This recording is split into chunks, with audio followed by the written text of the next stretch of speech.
आज আমরা ক্লাস 11-এর একটা ইম্পর্টেন্ট টপিক ভেক্টর সেটা শুরু করব।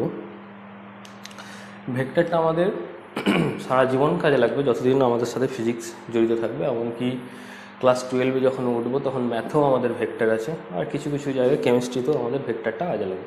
সুতরাং ভেক্টরটা আমাদের খুব ভালোভাবে পড়তে হবে এবং একটা বুঝতে হবে যে ভেক্টর জিনিসটা কী।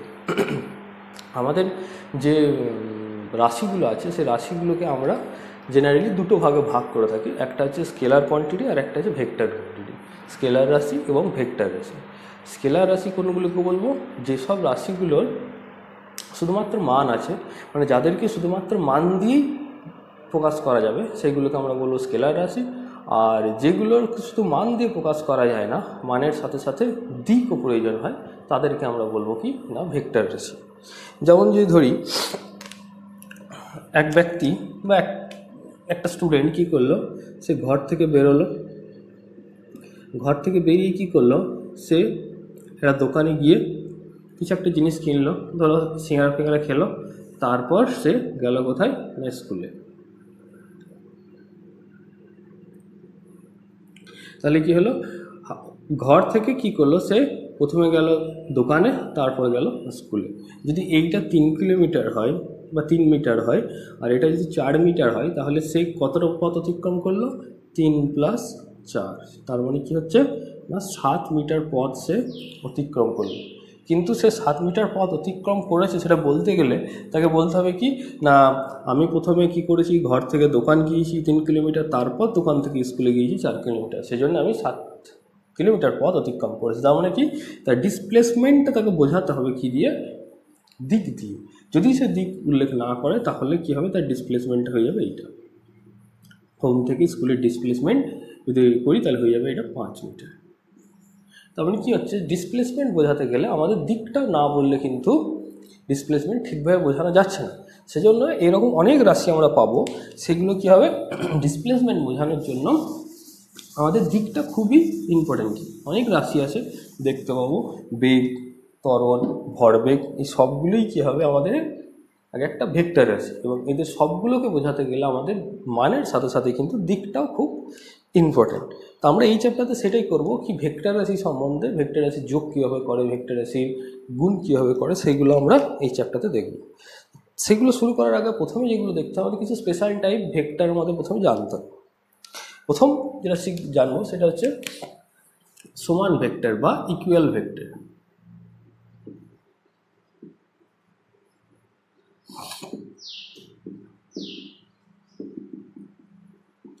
ইকুয়াল ভেক্টর কোনগুলোকে বলবো? যদি দুটো ভেক্টর দিয়ে বলছি, যদি দুটি ভেক্টরের মান এবং দিক পরস্পর সমান হয় তাহলে আমরা বলবো কি এই ভেক্টর দুটি পরস্পর সমান বা ইকুয়াল ভেক্টর। ধরলাম এই ভেক্টরটার দৈর্ঘ্য 5 সেন্টিমিটার, এটাও 5 সেন্টিমিটার, এবং দুটোই কি হচ্ছে না এ থেকে বি এর দিকে যাচ্ছে, বা বাঁ দিক থেকে ডান দিকে, লেফট টু রাইট যাচ্ছে, বা এ থেকে যদি আমি এটাকে বলি এ দিক, এটাকে বি দিক বলি, তাহলে এ থেকে বি দিকে যাচ্ছে কত কিলোমিটার বা কত দূরত্ব না 5 সেন্টিমিটার। তাহলে কি হচ্ছে, এই দুটোই হবে কি সমান ভেক্টর বা ইকুয়াল ভেক্টর। এরপরে চলে যাচ্ছে আমরা অপোজিট ভেক্টর বা বিপরীত ভেক্টর।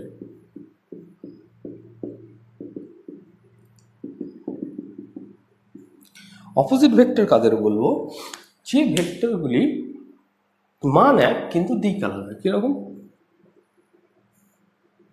দুটোর দৈর্ঘ্যই 5 সেন্টিমিটার করে, এটাও 5 সেন্টিমিটার, এটাও 5 সেন্টিমিটার, কিন্তু ফার্স্ট ভেক্টরটা কী হয়েছে, বি থেকে এর দিকে এসছে, এ থেকে বি এর দিকে গিয়েছে, আর সেকেন্ড ভেক্টরটা কী হয়েছে, বি থেকে এর দিকে এসছে। তার মানে কি তাদের মান একই কিন্তু দিক আলাদা, সেজন্য এদের কী বলা হয় opposite vector. Next collinear vector. Collinear vector বলতে আমরা বোঝাই কি সমরৈখিক ভেক্টর। কোলিনিয়ার ভেক্টর যদি দুই বা ততোধিক ভেক্টর একই লাইন নিয়ে থাকে, যদি একটা রাস্তা বরাবর একটা ধরলাম একটা স্ট্রেট রোড, সেই স্ট্রেট রোড বরাবর দুটি বাস যদি একই দিকে যায় তাহলে বলবো কি সেই বাস দুটির বেগ হচ্ছে সমরৈখিক বা কোলিনিয়ার।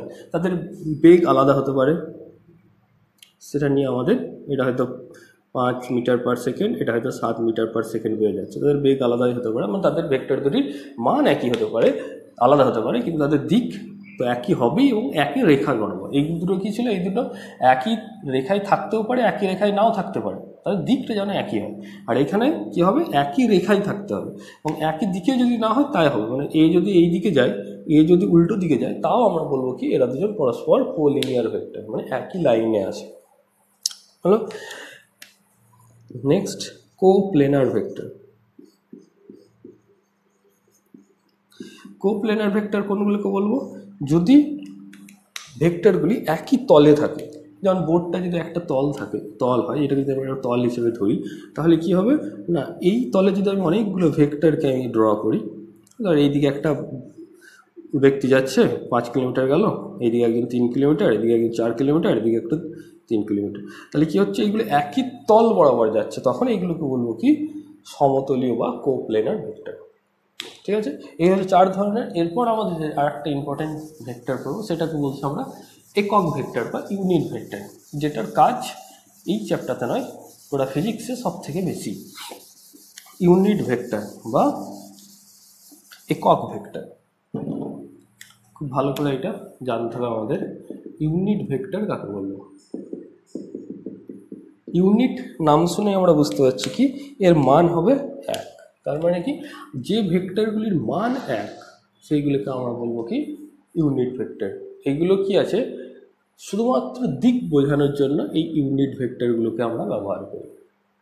এমনিতে আমরা ভেক্টর প্রকাশ করি কীভাবে, যদি আর একটা যদি বেগকে যদি আমি প্রকাশ করি ভেক্টর হিসাবে, তাহলে মাথায় একটা তীর চিহ্ন দিতে হয়।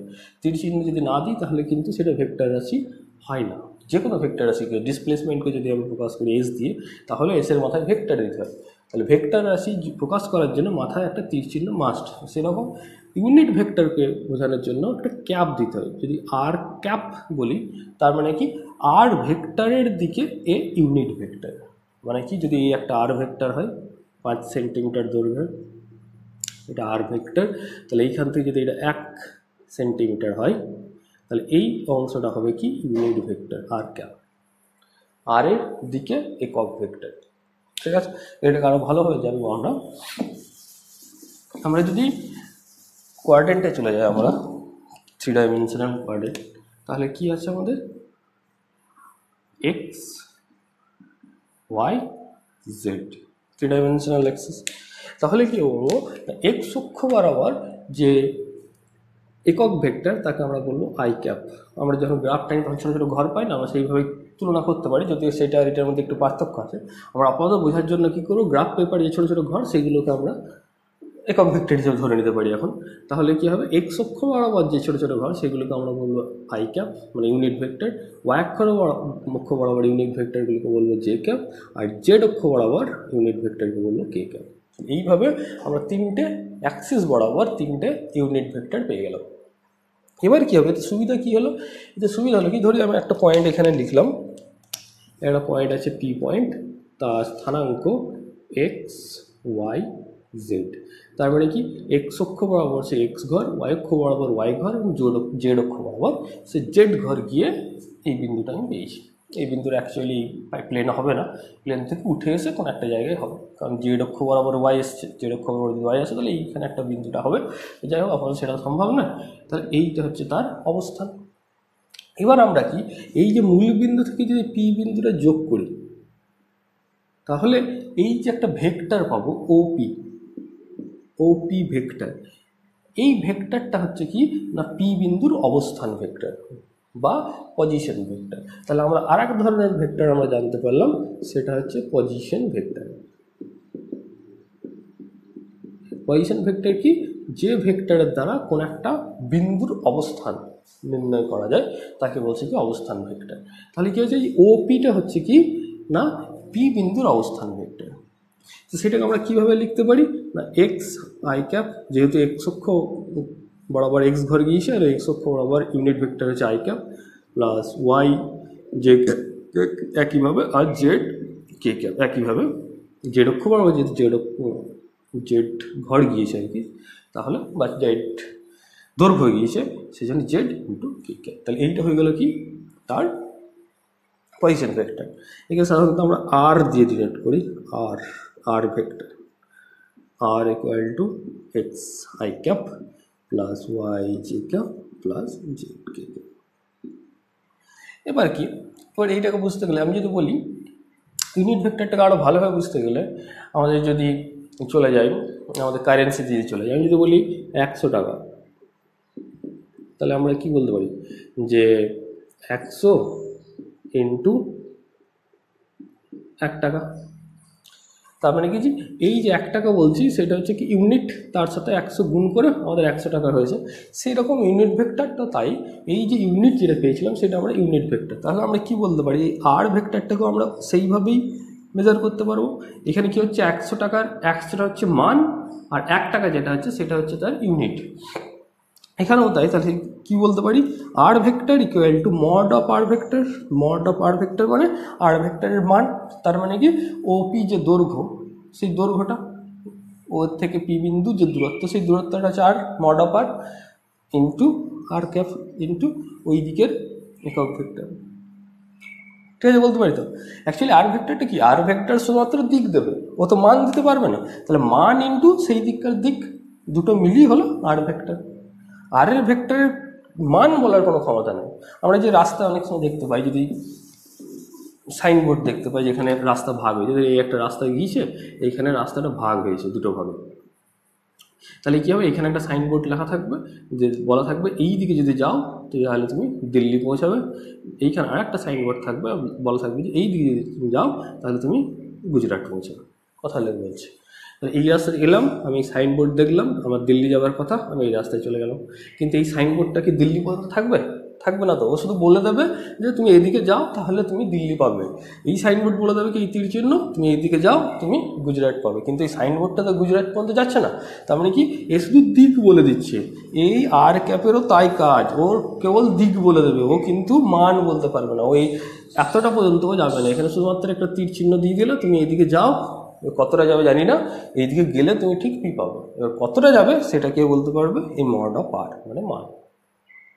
তাহলে এই হচ্ছে তার পজিশন ভেক্টরটাকে আমরা এইভাবে ডিনোট করতে পারি। এবার আমি তাহলে এখান থেকে কি বলতে পারি, কি r cap equal to r vector by mod of r বলতে পারি তো। তাহলে এইভাবে আমরা কি করতে পারবো না, আর ভেক্টর মানে ইউনিট ভেক্টরের মান আমরা কিন্তু সহজেই বের করে নিতে পারবো। তাহলে দেখি কীভাবে বের করা যায় ইউনিট ভেক্টরের মান। খুবই সহজ, একটুখানি বুঝতে পারলেই হয়ে যাবে। এটা অনেকটাই ওই অঙ্কের কমপ্লেক্স নাম্বারের মতো অনেকটা মিল আছে একটু। কি বললাম, ধরলাম একটা ভেক্টর আছে আর ভেক্টর, ওটাই ধরছি যেটা ধরেছিলাম, X I cap plus Y J cap plus Z K cap, এই একটা ভেক্টর আমাদের আছে।